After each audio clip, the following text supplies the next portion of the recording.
Here's the cool little putting green that I built for the backyard for those days when you're just too lazy to go to the golf course and practice. Or the greens have been aerified, or the greens have been top dressed, or they're really slow, or whatever your excuse is. Simple, 8 foot long, so I can practice my 6 foot putts. Make 2 out of 3, that's not bad. One thing about this that I did do, I made the hole smaller than a regulation size golf hole. It's only 3.5 inch cup. So if you practice on this a lot, you'll get used to seeing the hole smaller than it really is. I had some leftover indoor-outdoor carpet that was 40 inches wide. So I made it 34 inches so I could overlap it.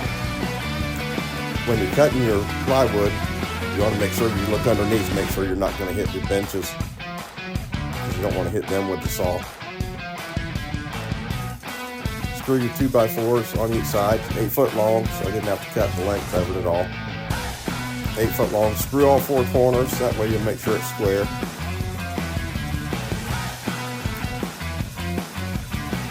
Put your screws in the field, flip it over, take your measurement for the inside, make sure it's the same in 3 different spots.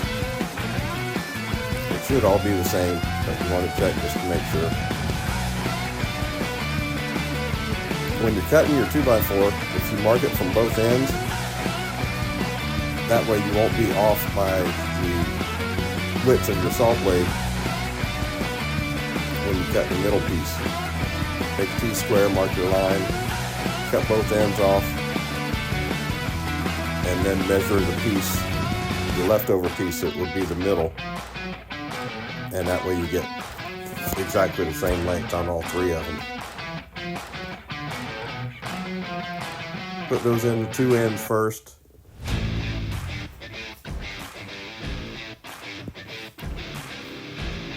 Using exterior screws. Make sure you use exterior screws so they don't rust.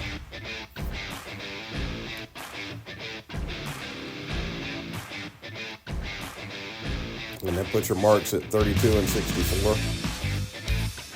Make sure you got it centered on those marks.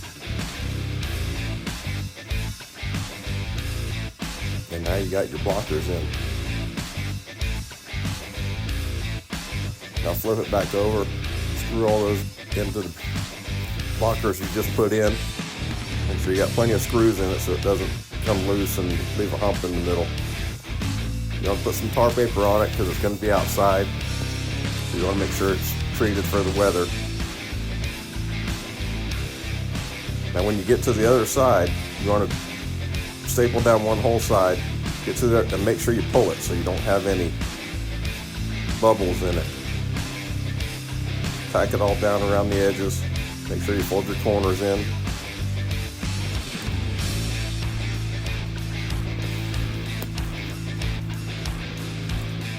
Now I couldn't find my hole saw or my jigsaw, so I had to cut the hole. I marked the hole at 3.5 inches. So I had to do it the old-fashioned way. Just keep cutting it out and cutting it out. Cut a bunch of crosses across it.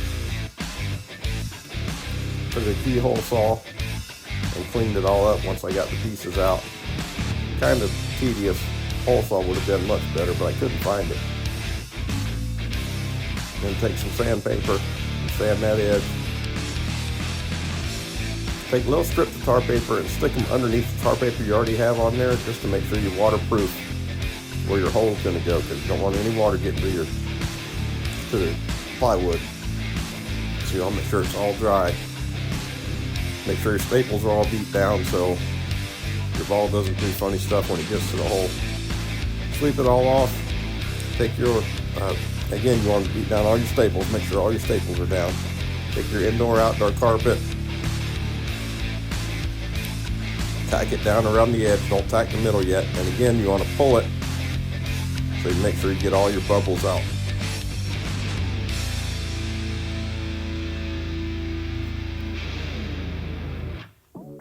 And again, you want to tack it around the edge so you get the water to repel off of it.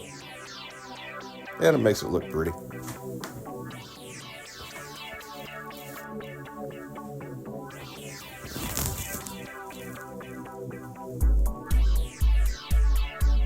cut off the excess that you have hanging over.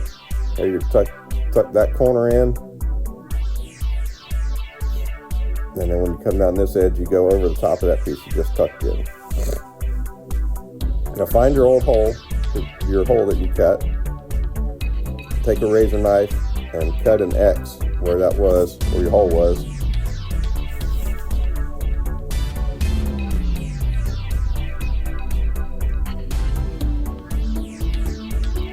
Bend that down into the hole. Take your screw gun.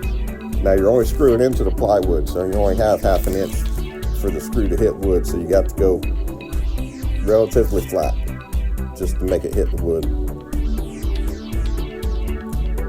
Do all 4 corners.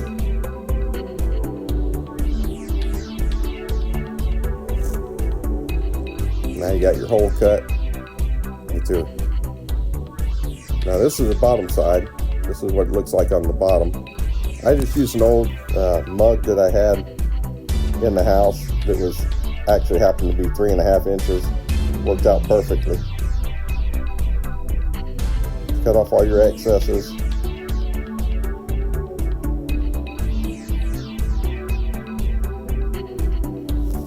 Make sure all your tar paper is inside of that cup. Make sure you put a hole in the bottom of your cup too, so it'll drain water.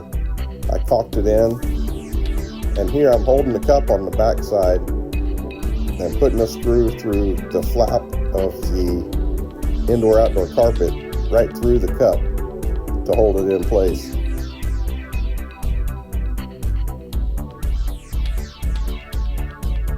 I put a little railing along the back and the 2 sides just so I wouldn't have to get golf balls if they fell off.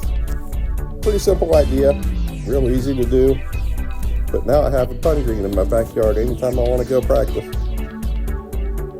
I can wear my flip-flops even and putt in my flip-flops. Just something to be creative.